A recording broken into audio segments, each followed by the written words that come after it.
এই সময়ের অভিনেত্রী হিসেবে দুর্দান্তভাবে কাজ করে চলছেন পূজা চেরি। কিছুটা বিরতি নিয়ে কাজ শুরু করলেন এবার। ব্ল্যাক মানি নামের ওয়েব সিরিজের একটি আইটেম গানে তিনি দুর্দান্ত লুকে প্রকাশ করেছেন নিজেকে। প্রেমের দোকানদার মুক্তি পেয়েছে গত 21 ডিসেম্বর। সেই গানের নাচ দেখে মন্তব্য করেছেন ডালিউড কুইন অপু বিশ্বাস।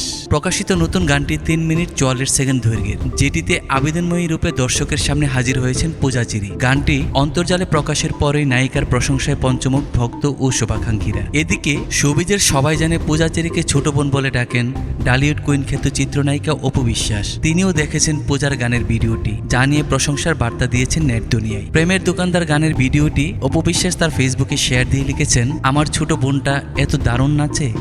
সেই মন্তব্যের ঘরে পূজা লিখেছেন, বড় বোন যেরকম ছোট বোন তো সেরকমই হবে।